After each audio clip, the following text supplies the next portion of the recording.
Well, hello, everyone. Thank you for signing on so promptly. My name is Lee Weisenberger, and I am with Bates Admission and Student Financial Services. We're going to wait a few moments as we watch the participant number rise, and we will get started momentarily. So you can just sit back, hang out for a moment, and we will be with you shortly.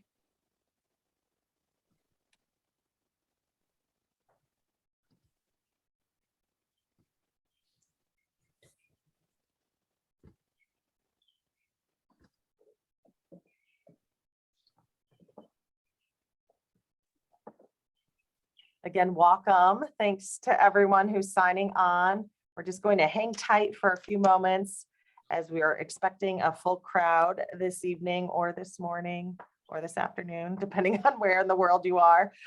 So thanks for being with us in a timely fashion, and we'll get started in a few moments.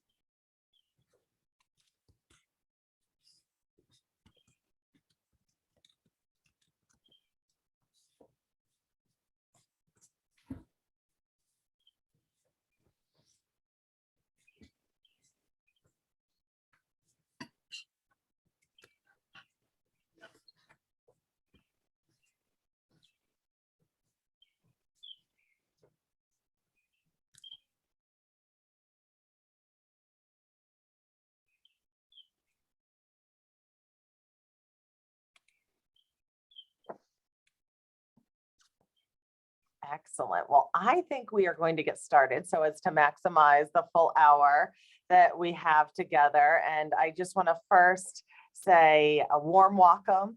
It is in fact warm, relatively warm in Maine. I'm right here on campus in Lewiston and just really thrilled that you're all here with us today for this session. My name is Lee Weisenberger, and I'm VP for Enrollment and Dean of Admission and Financial Aid. And on behalf of all of us at the college, but certainly all of us in admission and student financial services, want to say congratulations again to you as the family or families of students who were recently admitted to the Bates class of 2026. We've been in full celebration mode for the last 3 weeks or so. We have students back on campus visiting us as much as we're hosting a bevy of virtual offerings such as this one today. So it's been phenomenal as we've gotten to interact with your students. And today is a program strictly for you as the families of, or perhaps the parents of, the students who've been admitted to the Bates class of 2026. So this is your opportunity to hear it from current Bates families who can speak to what their experience was as they guided their students through the process. They were once in your shoes. They also will speak to what this experience has been of their students since they've arrived on campus. And this really is meant to be an open dialogue. We want to keep it as balanced and yet relaxed and down to earth as we possibly can. All questions are good questions. And I'm sure they can say this better than I can, but this is your moment as families to really relax and breathe, knowing that you are guiding not only a current high school senior, but guiding a current high school senior who still has yet perhaps to make a college choice in the next few weeks. So this is a moment to really try and bring the temperature down, help you feel like you're in control so that you can continue to guide them and provide the best advice possible. So with that, I am going to turn it over to our fabulous panelists. And I'm going to simply go around the room and ask each of them to introduce themselves. Then I'll ask 3 really basic questions. We'll get the dialogue going that way. And we should then have a solid, I'd say 25-30 minutes or so for Q&A. So with that, I will turn over to Miriam Smith, who is both a Bates alumna and a Bates parent. If you'd like to start, Miriam. Hi, first of all, congratulations to all of our families for their acceptance, and it's such an exciting time. Grace is actually my 3rd child, so we had been through the process twice before the pandemic decision happened, because she was a high school class of 2020. So that was challenging, but we felt grateful that we had been through it before. We live in a small town in central Massachusetts, and Grace was really sure that she wanted to stay kind of close to home. So that was part of what factored into her decision. And I'll probably speak more about that later, but it's really great to be here and I'm happy to answer any questions at all.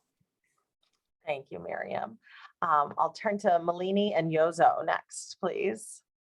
Hi, I'm Malini and I'm Yozo.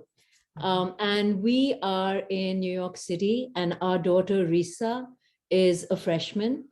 I think that the thing that really helped her decide on Bates was, well, you know, she couldn't do the accepted student stay and we weren't allowed to visit, but we did anyway. And she actually met a high school, one of her high school seniors who was at Bates, and she did a little tour of the college. And I think what really helped her decide was that she said everyone she talked to at Bates loved being there.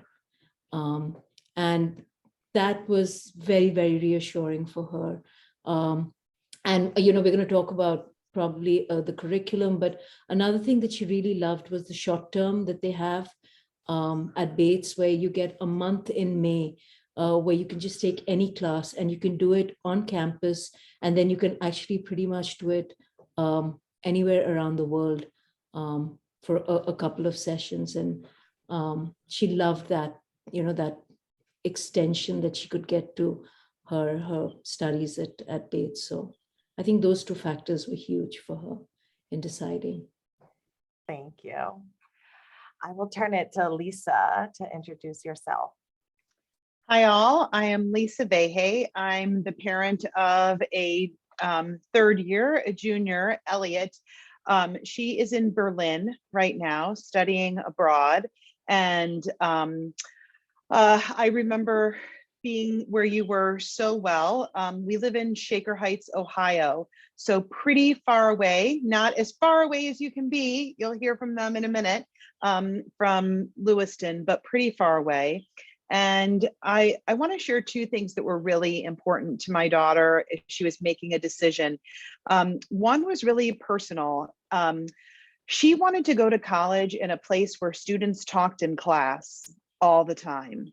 That was something really important to her. And she had the chance to visit. She was accepted pre-pandemic. She's high school class of 2019.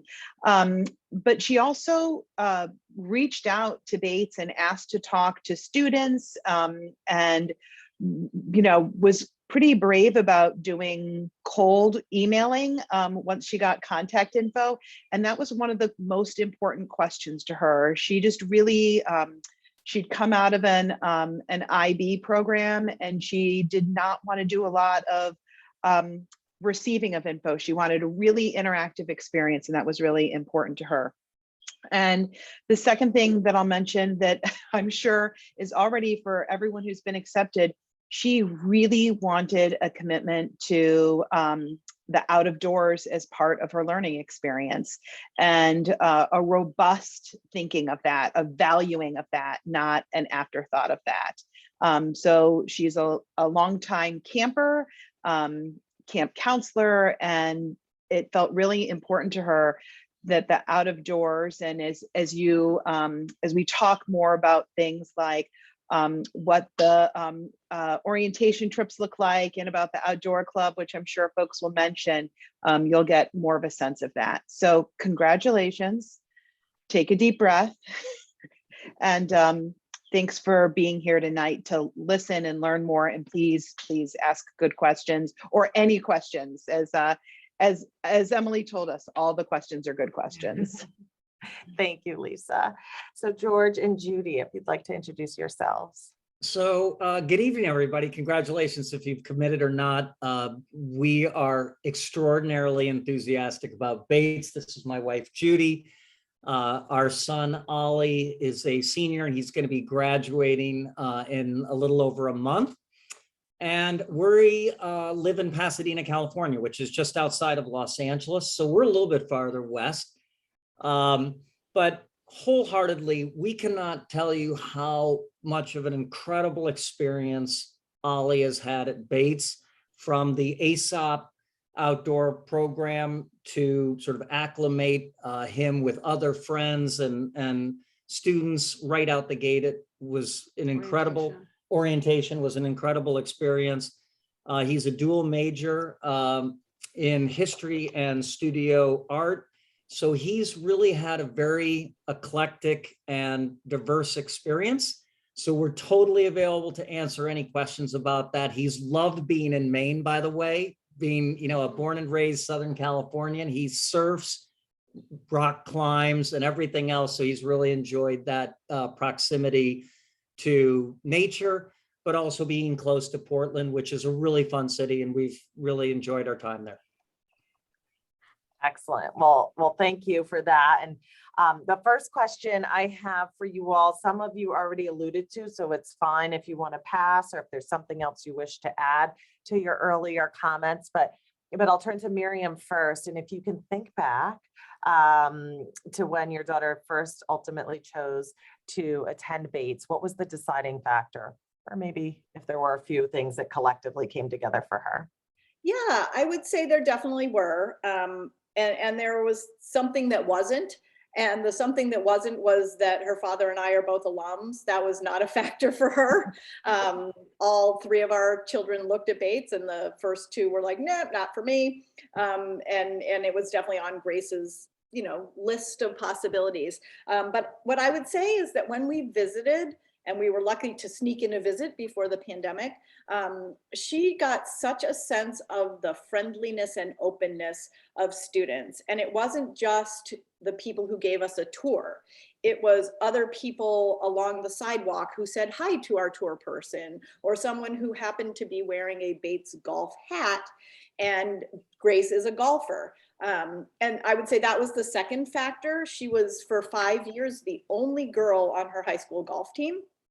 And the opportunity to play on a women's golf team in a D3 program at Bates was a big draw for her. Certainly not her only one, because academics is her priority, but that was definitely a draw for her to be able to play with other women. And I would say the third thing was she loved the idea that she was not going to have to declare a major until midway through her sophomore year, because she's a girl who loves everything. She's interested in everything. And so the ability to kind of take a wide, broad range of classes in those first 2 years was something really important to her. And I guess I would say the last thing is that she loved the idea that everyone was in the same intellectual boat, in that everyone was going to write a thesis, and that made a difference for her as well. So I would say those are the things that kind of influenced her most strongly. Excellent. Thank you, Miriam. And we are getting questions coming in fast and furious, which is fabulous. And we will attend to these as we go along. Feel free to put the questions in the Q&A, though we'll also keep track of them in the chat. But I will turn over to Yozo and Malini. You spoke a little bit about your daughter and what it was that turned her on to Bates, but is there anything you want to add or drive home? So the one thing I would say is that, because it was pandemic, Risa had a hard time understanding the colleges and visiting she wasn't able to visit the college, so she had a really hard time assessing what would fit for her. And it ended up being she did a lot of due diligence and talking to a lot of people. And I think I'm going to piggyback on what Miriam said, was the kindness of all the people there. It was just unreal. And that was one of the big deciding factors for her, besides what Malini said before. So really the unbelievable kindness of people and the supportiveness of everyone was just remarkable. So I think that was a huge draw for her. Great. Thank you, Yozo. And Lisa, anything you would add to your earlier comments? I'm just going to add one thing about the ease of being in relationship with people, which was also really important to my daughter, and that way of making connections. I'll talk more about that with classes. Ellie's a gender and sexuality studies major and a German minor. And Bates has one dining hall, and that idea that there is a place of gathering has meant that we missed Commons for part of the time that she was there, but this idea that there is a consistent gathering place where you see across age levels, where you see professors, where there's always a bit of a hustle, or you can go up to the second floor and it's a bit quieter, has been a space for gathering, in addition to classrooms, sidewalks, campus jobs, and the other way students gather. But Commons has turned into a real sense of place for her, and a place for us when we go and visit too, where we hang out in Commons.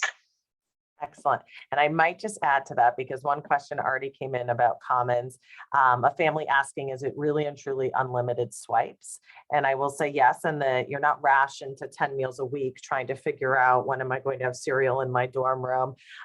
So if you need to run in and grab an apple or a cup of tea, you can do that relatively easily. Though I will say there are a few distinct hours during the day where they close Commons strictly for cleaning purposes and to replenish all of the food. But it is in fact unlimited in that regard. Though if you wish to put supplemental dollars on your students' account so that they can go to the den, which is more of a low-key eatery, late night snacks, what have you, that is apart from what works in Commons. So I don't want to get too far off track. George and Judy would love to hear what it was that turned Ollie to say yes for certain Bates. Well, you know what, he was an ED, and he, I think, was attracted to Bates for many different reasons, but I cannot echo the theme of how wonderful the student body really is. And I think this openness and receptivity to everyone was pervasive, and we have experience at another smaller liberal arts school. We have an experience at a very large private university, and they do not compare. They absolutely do not compare with the openness and friendliness. And that is with, you know, seniors talking to freshmen and vice versa.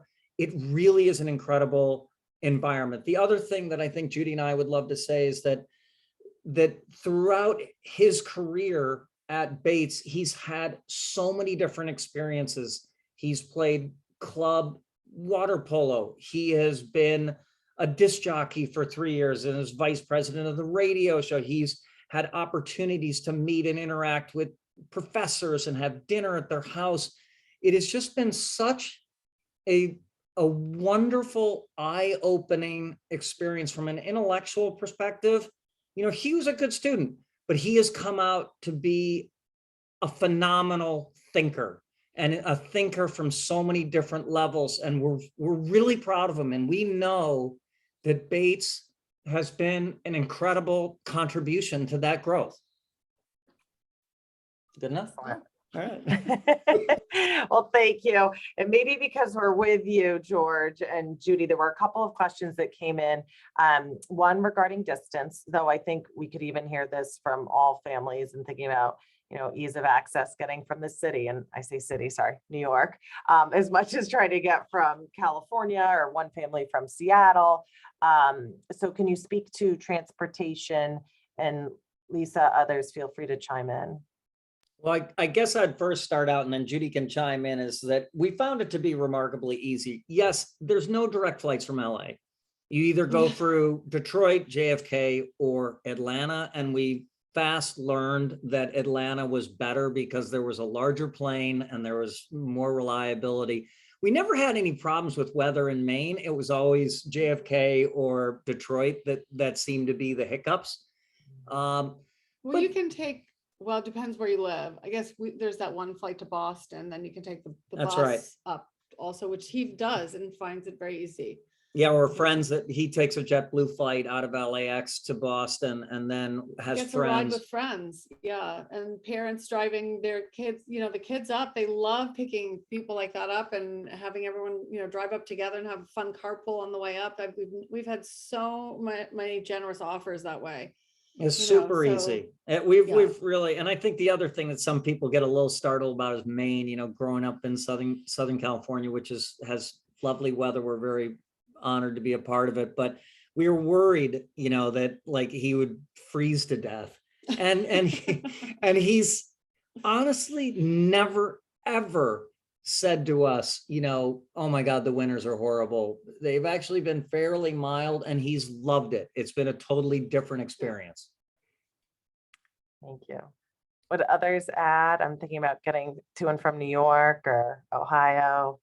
Yeah, so we can talk about New York. Initially we thought we'd drive her, and we did. But as they get more familiar, it's really easy to get to Portland. And, very often she's just taken the flight to LaGuardia or JFK. It's about a 45-minute cab ride. A lot of them split an Uber together. So like a couple of them will just split it, and it comes to really, it's very reasonable doing it that way. She's had friends drive her. When she came back in March, she drove back with a friend from New York City. So they just work it out. And from New York, it's about a 5.5 to 6 hour drive. It depends on when you leave. It's very doable. There's also a bus that goes to Portland, to the airport. There are many ways of getting around, and there's this wonderful local cab service. She's buddies with him now. His name is Abdi. She loves him, and it's really easy. And they have they do have I forgot the name of. They have some way of communicating with on campus about sharing rides, etc., etc. So it's the transportation's not a problem. You think it's isolated, it's really very, very doable. So I'll just add one challenge to be thinking about is that there aren't a ton of hotels in the Lewiston area. So if you are, we do a mix of flying in and out of Portland. You are absolutely right. Once they're beyond that first year, there's a lot of good communication among students with rides and being able to get back and forth. And you just have to pay attention. Like a lot of people want to go see the leaves in the fall. And if you want to go see your kid, you may need to really be planful about finding a hotel room or an Airbnb if you want to be there as well. We didn't plan that well enough freshman year and just stayed far from campus when we went to visit. And then we figured it out. And then the pandemic hit and we didn't need to figure it out as much anymore. So Sure. be planful. That's good advice, Lisa. I see Judy and then Miriam, I think, want to add to that.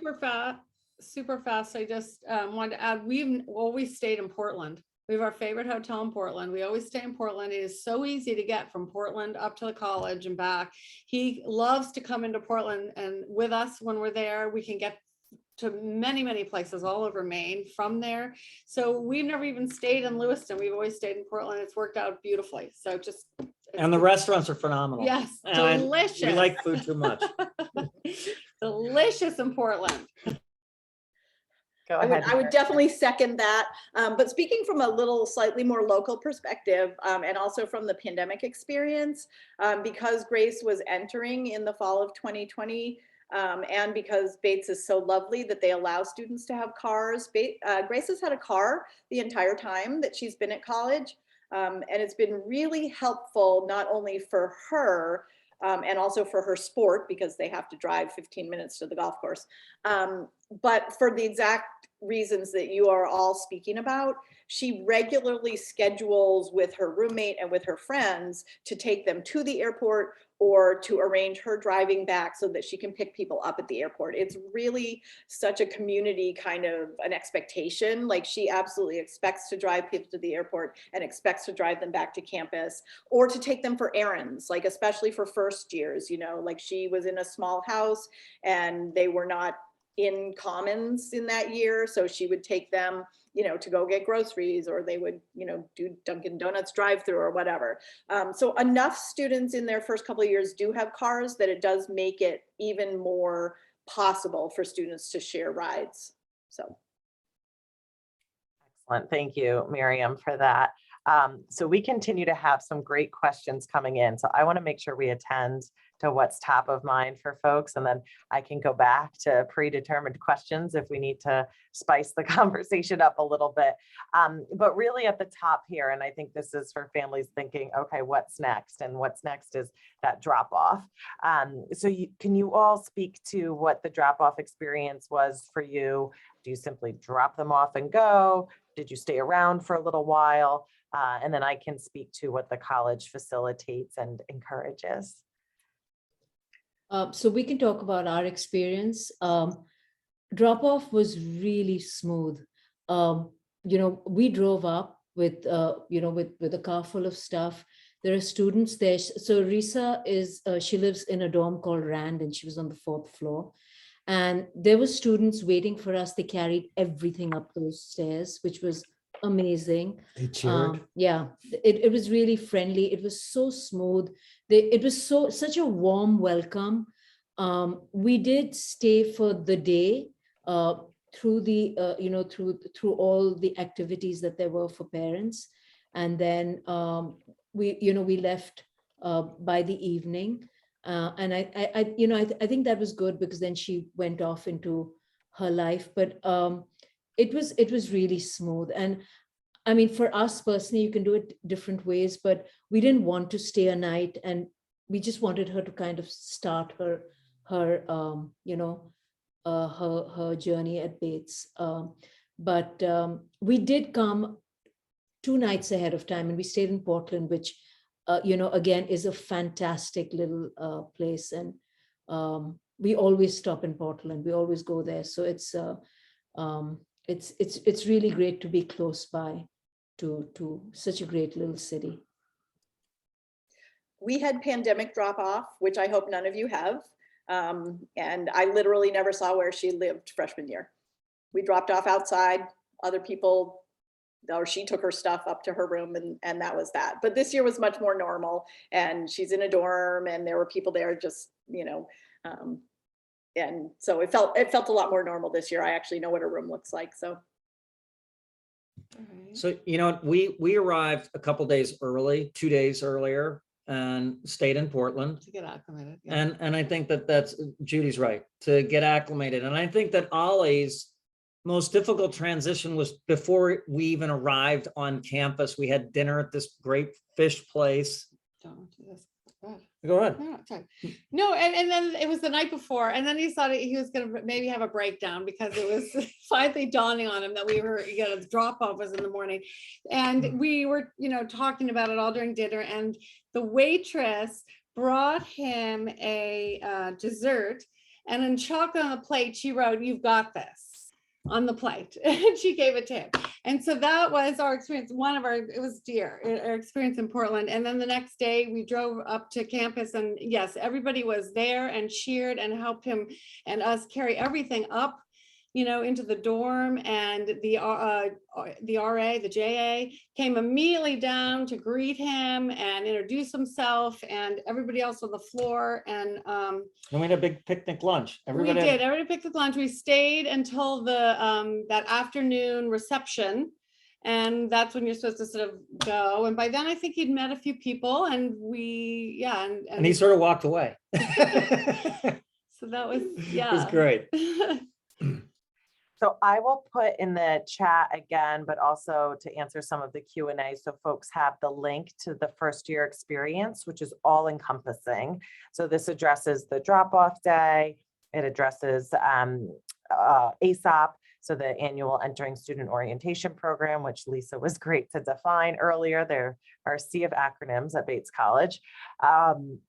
And also gets into the details with regards to orientation. But I'll say the move-in day is August 31st, and that's when all of this drop-in activity will happen. Prior to that, if your student is a fall athlete, there very well could be preseason activities. It varies per team how lengthy the preseason is, but I just saw a lot of questions related to that as well. So I wanted to mention that at the outset. Go ahead, Judy. So after the drop off, he had, I think, a day and a half or maybe 2 days, went around with professors, acclimating him to everything. And then he went on his backpack right away. And, that was a really great thing to do because it got him immediately engaged. And those friends are his friends to this day from that backpack. And it literally made him immediately and at once feel a part of everything. And so I think it's important it doesn't have to be the backpack. There's a million activities to choose from, but have them, if they're not a part of the preseason sports thing, really have them choose one, because it really makes a difference and it really helps them become a part of campus life right away and feel good about being there. Thank you. I'm just going to do Go for it, one Lisa. more shout out and explanation around ASOP. Because it is a student run orientation. And that is partially what makes it so special. So it sort of pulls down that upperclassmen versus first year barrier, because sophomores, juniors, and seniors submit applications and go through a rigorous process to get to lead an ASOP experience. And that ASOP experience might be organized around the out of doors. It might be like watching all of the Harry Potter films. It might be games and gaming. And those ASOP trips, whether they are overnight trips or on-campus experiences or short journeys, are organized by students for students. And I think that's part of that powerful Bates people matter here mentality. And I'll just agree with what the Penners said. My daughters, and I think there are a few questions about this, like, what if you're not outdoorsy? Is it too outdoorsy? Or what if you're not this, or is it too much that? My daughter's has no interest in music, but became a DJ her first year to figure it out. She's never thrown a Frisbee in her life. She still plays ultimate Frisbee because she likes to run, and running with other people, you might as well be throwing a Frisbee while you're running. She has learned, she's been to the Portland Museum of Art dozens of times because students go to the Portland Museum of Art for something really cool and interesting to do. She's deeply involved in justice issues, and she's been a part of the MLK Day planning group. And some of these are seeds of things she loved as a high schooler, but things like being on a radio show or playing ultimate Frisbee were not in her DNA. And Bates helped open up the possibility, like, you're not an ultimate Frisbee player, but why don't you try it out? You're not that into music, but you could try being a DJ. And there's the place and the space for doing that kind of work. And it is not, the outdoor club has removed a ton of barriers in the past few years to ensuring all levels about, that it's not just for kids who are varsity climbers when they were in high school. And that includes equipment and real care and tending to what it's like to be new at an outdoor experience. And the kids, the young people, the students are the catalyst for that work. Not adults saying, you're not being inclusive enough. They survey and get feedback and work to know and do better. And that's a really powerful process inside that's student run, because that's the kind of students that tend to choose Bates. Thank you, Lisa. You packed a lot in there that was useful. I appreciate it. Go ahead, Miriam. Yeah, so I just wanted to say, oddly enough, my daughter's the treasurer of the radio station. So she has that in common with all of you. And she actually was in radio when she was in high school, but not for music. She does an online children's reading hour. And that goes to kind of exemplify some of the community outreach that Bates is really well known for, and something that she's super committed to. But it also has an academic overlap because Bates also has the Diverse Book Finder project, and lots of students who go out into the community to do volunteering and social justice work. And similar to what Lisa was just saying, I think Grace intended to be a math major when she went to Bates. And then thankfully she took lots of classes and has created her own major that's a combination of history, digital and computational studies, art. And she somehow got discovered as a person who knows how to sew because she's been sewing her whole life.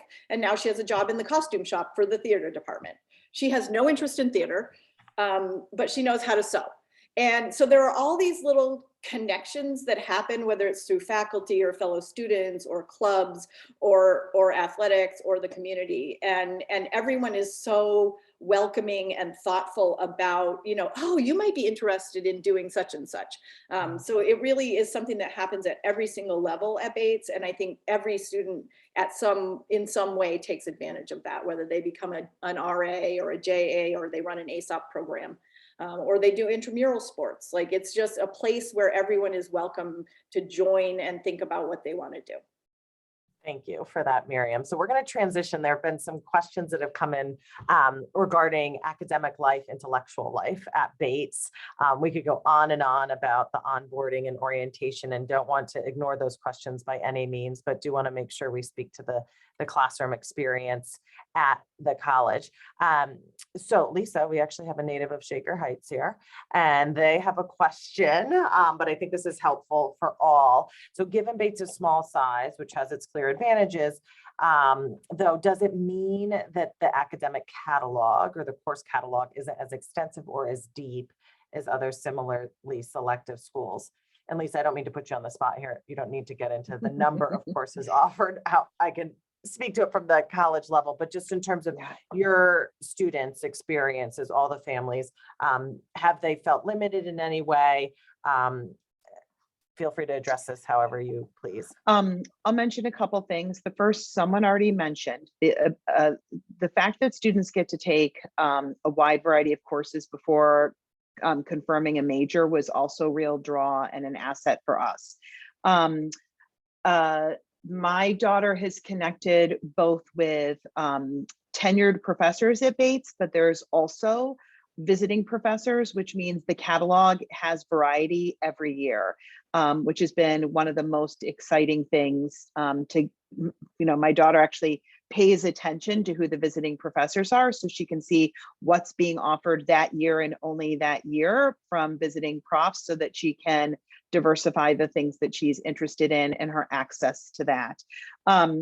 The other thing that I'll mention that is a seminal academic experience is the freshman seminar experience. Emily, correct me if I don't have that right, but all students, all first years take, and it probably isn't called freshman, first year seminar, take that class in a, non-majored. If we were in high school, you'd say non-tracked. It's just a cohort of kids that a cohort of young adult college students, not kids, that come together and have that academic experience. And again, just because this has been really formative for us to have this multi-year experience, all those first year seminars have juniors and seniors attached to them as peer writing coaches that create this, again, this near peer experience. So first years get to have juniors and seniors there as part of their class. And then your student, if they're interested in doing that, non-related to their major or anything else, can serve in that sort of peer leadership role when they're an older student inside the college. And so that sort of tending to the academic life of the learner and the teacher and the variety has been a true boon for us as we've watched our daughter take advantage of some things as a learner and take advantage of other things as a leader. Great, and it is the first year seminar, FYS, another acronym for you. And I do want to just add to Lisa's comment. So it's the end of the sophomore year. So students truly have the first 2 years to taste, test, and dabble before they're required to declare their major by the end of their sophomore year. But other parents' comments? I would say that I'm a little outlier here just because of the whole pandemic thing. But the first year seminar for Grace in that pandemic year, when they were so limited to who they could see and where they could go, was really such an important part of her very first experience in college, because they actually went to a classroom and they were spread out and they wore their masks and it wasn't on Zoom. And there were 12 people and great conversations. And I think it got her thinking in a lot of different directions. And it felt like such a human experience on top of an intellectual experience during that very particular moment in time. The only thing that we would add too is that, you know, our son is a second semester senior. He still really thirsts for knowledge and learning, and he you know, talked with us over the winter break about how excited he was about these upcoming classes for spring semester. And it's like, that to me says something. I would also say too that, you know, not only is there a significant diversity of coursework, and he's taken some crazy classes, but you also have the short term, which I think really stretches your imagination. He took a class one time on The Wire, this television show, which we had never even heard of at that particular time. And when the pandemic started, we all as a family watched The Wire, every season, start to finish, based on his knowledge. So it's like really totally different and diverse. And lastly, I will say one other thing, which is he also can get into the classes that he wants, because Bates understands that. Whereas we've had problems with our older daughter getting locked out and not being able to get into the classes that she wants. Several times Ollie would meet with the professor on the first day and say, I'd really like to take it. And not one time was he ever refused getting, you know, admittance into a class. Yeah, I also just want to add to that, you know, this is Risa's first year, and she's going to take in the short term, she's taking this class. It's a restorative justice and mediation class that she's taking, that actually it leads towards certification. And she's really excited about something because it's so her. So it's just the different ways that you can expand your learning. It's she's taking flamenco. You know, she's never done that before. She's never taken a dance lesson before, and she's going to be performing this weekend, and she's so excited about it. So it's just fantastic. It's not just the academic. She's doing health and healing in Africa. So she's taken such diverse classes in her first year. And I think to get the opportunity to do that, to expand your mind and your vision and what you can do, I think that, you know, Bates offers that, and that is just, we love that about Bates. Thank you all. I'll just add to a couple of the other questions that came in. George addressed this just in terms of his son, Ollie, not feeling restricted from any classes. I will say that academic advising at Bates is thorough and intense, to say the least, in a supportive way, so that first year seminar professor becomes their academic advisor. Then they declare a major, they have a major advisor. Then when they settle on their senior thesis or their capstone project, they also have that senior thesis advisor. So there's somebody at their side, not dictating, but somebody at their side assisting them throughout the 4 years that helps with the nuance of trying to navigate should they feel like they don't have easy access to the courses. Also, through that first year experience programming, there's opportunities over the course of the summer as your student would select classes so that they could get advising from faculty so that they're not flying blind from wherever they are. And then lastly, there was a question in terms of the number of courses a student takes per semester, and the expectation is 4. On occasion, based on circumstances, students might take 3. On occasion, they will sometimes take 5. We highly advise against the 5, just given the rigors of the coursework, but sometimes students are rather ambitious for whatever reasons they might have. And then when it does come time for that senior thesis course, or the senior thesis work, I should say, they'll take 3 classes, and then the senior thesis stands as one of those 4 courses within their semester. So there was also a question just about research, and then I want to get to some other topics. But if any of you have students who have had research experience that you'd like to speak to. And while you're thinking about it, I'll say we have Mount David Summit coming up this Friday, which is what our president loves to call the March Madness of academia.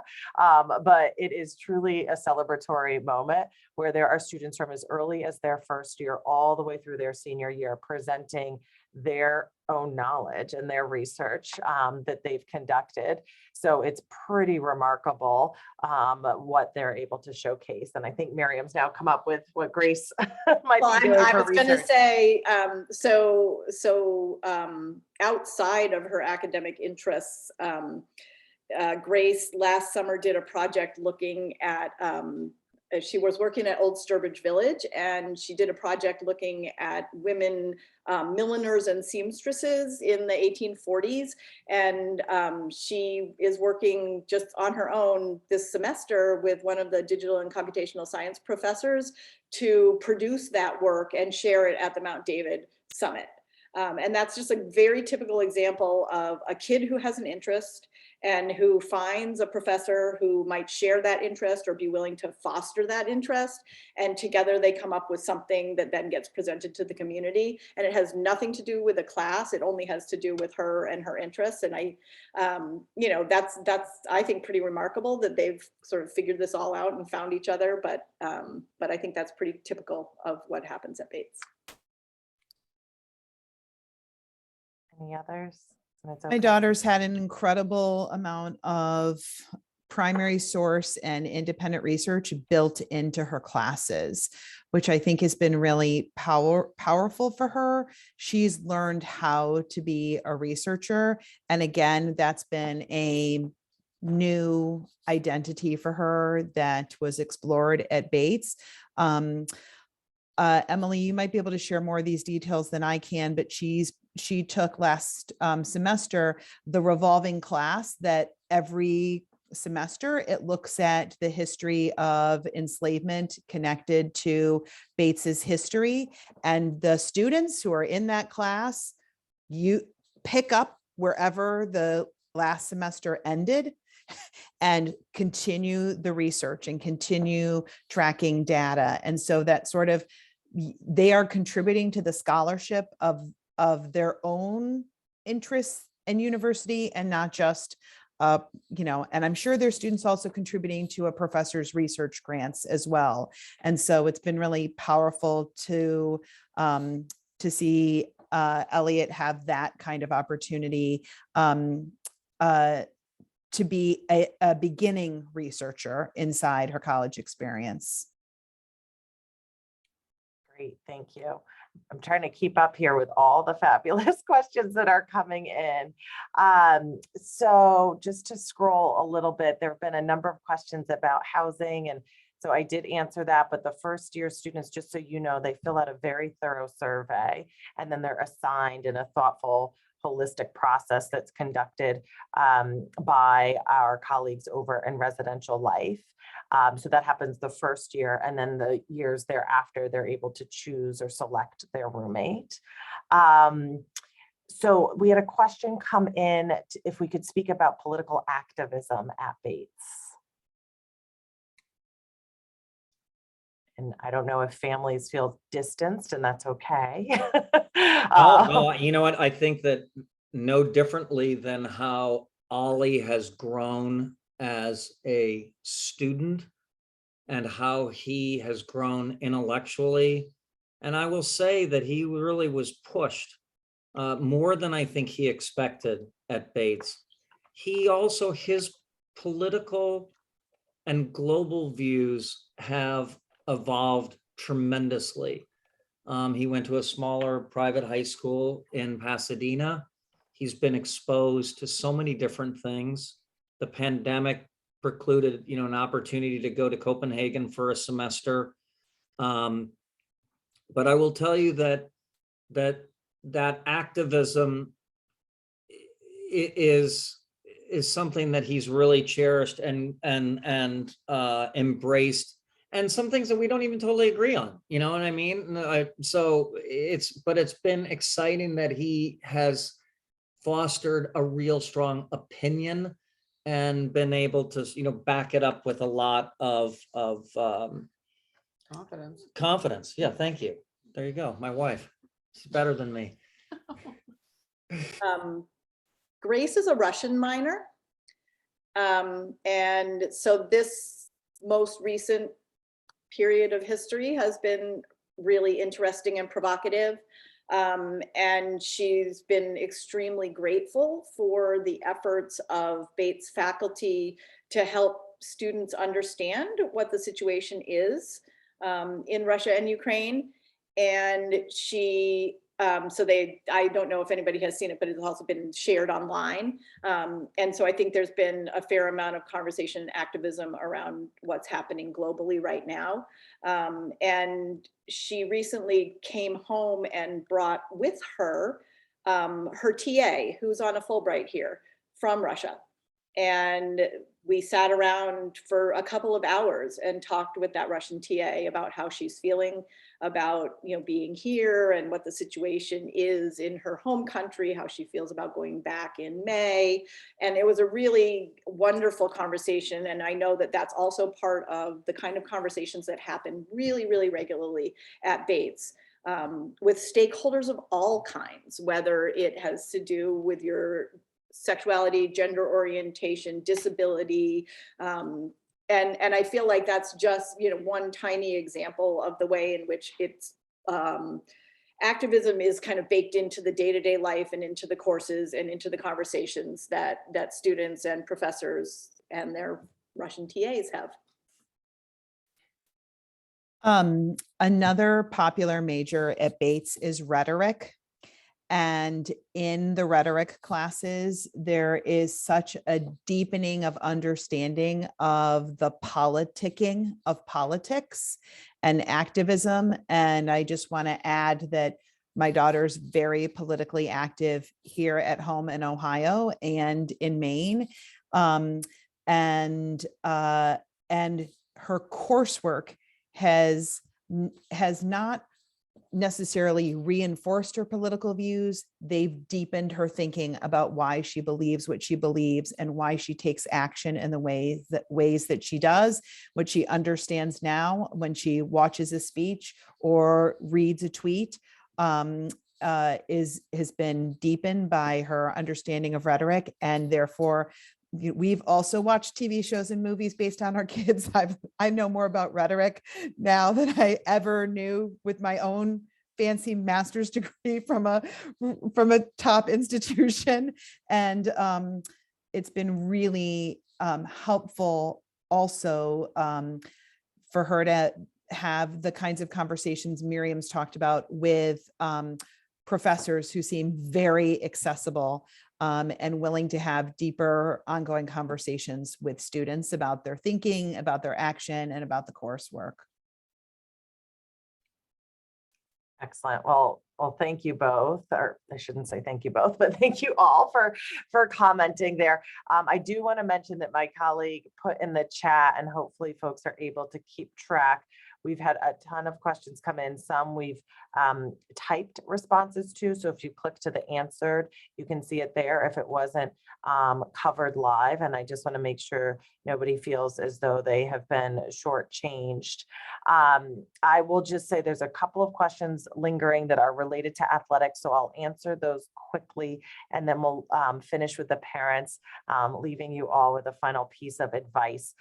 So there were a couple of questions about students trying to participate in ASOP who might be fall athletes, and that really depends on the coach and depends on the sport. I understand you're maybe not getting a clear answer from the coach. So if you want to, simply contact the Office of Admission and we can help facilitate that.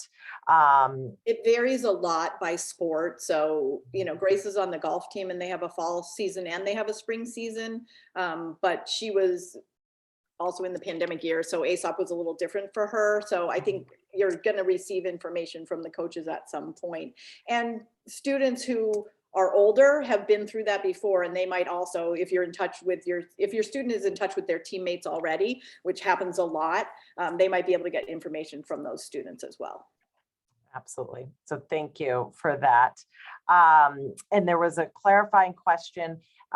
So the first year experience website is absolutely up to date, and the move-in date for the class of 2026 is firmly on Wednesday, August 31st, from 8 a.m. to noon. So we will update our websites and admission. Apologies for that confusion there, but that page is up to date and for certain really where you want to find all of your information tied to orientation. So I'll finish by just simply doing a round robin and asking the families to think back to when they were in your shoes, and again, guiding a high school senior, a student perhaps making their college choice, or certainly looking ahead to enrolling in college. And what piece of advice or what wisdom would you like to share with the families who are still with us? Well, having our son go all the way across the country and embracing that, I would just encourage people from the West Coast and middle of anywhere to take the opportunity to try a new thing, go somewhere, live somewhere else. Find out what else is going on somewhere else in the world other than outside of where you've grown up and had your experience. It has really been an eye-opening, wonderful time for him, and he has been fully embraced, and he has fully embraced his experience at Bates. And we can't speak highly enough of having the courage to do something like that, because it is well worth it. Yeah, well worth it. And I would say that if you've committed to Bates, you're gonna have your son or daughter is gonna have an absolutely amazing experience. So just soak it in like a sponge. If you haven't, I really think that when Erin from Bates reached out to us and said, "Hey, listen, would you do this call?" and she could probably pick 500 parents. Judy goes, "Well, it's George's birthday. So it's my birthday today." And I will tell you that as you get my age, you don't want to talk about birthdays, but we are so enthusiastic about this college that we really truly believe that it is an amazing institution. Thank you, George, and Judy, for certain there. I saw Yozo and Melanie earlier leading in, so I'm not sure if you had a piece of advice there. Sure. I think that one moment that really stood out for us was pretty early on when Risa had just been to Bates, when she just started at Bates. Commons is the heart and soul of Bates. And I love that they have one single place where the entire community comes together. And it's just like this family living room with amazing food. And it's just a place, not just where they eat, but they sit and they talk and they share their lives. And I think one thing that really stood out that Risa shared with us is she was talking to one of the seniors, and he told her that college is really what you put into it. What you put into it is what you're going to get out of it. So no matter where you choose to go, wherever your child chooses to go, you have to put into a place. And Bates is a place where the more you put in, the more you get. And we have seen this unfold for Risa. I mean, it could not have been a better choice for her for so many reasons. The people, the opportunities. Maine is just, it's a fantastic place to be in. It's I second what George and Judy say, that go and live somewhere completely different, away from what you're used to, and there are no wrong choices, and really your child is the one who has to make the decision. So there are no wrong choices, and Bates it's a really good choice. We love it. Absolutely. I'm just going to add a very quick piece of advice that comes actually from Mr. Rogers. And we've ended up talking a lot about this in our family with our second child as well. And that's look for the helpers. it's all about match. So find that good match. And I hope your child will end up at Bates because it is a special place for all the reasons that everyone said. But my real piece of advice is to make sure when you do that drop off, that your child knows how to ask for help and how to look for helpers, because there will be hard, complicated times. And it's all about learning how to navigate it. And if their roommate doesn't know, then they can ask their RA. If their RA doesn't know, then they can ask a professor. If a professor doesn't know, then they can call the provost's office. They can call security. They can call a dean. They can go back to the admissions person that helped them. Really making sure that your child knows how to look for the helpers. Navigating the pandemic was especially complicated, and there was a tendency on our end to not allow our kid to learn how to do those things because it was a pandemic. And we sort of went back to what kindergarten drop off was all about, which is to teach your kid how to be more independent. So Mr. Rogers says, when things are hard, look for the helpers. And I'll just, I'll take advantage of the last word here, and not only just as a parent of a child who's extremely happy there, but first of all, my advice to all of the students who are trying to make this decision is listen to your heart. It's, it will lead you in the right direction.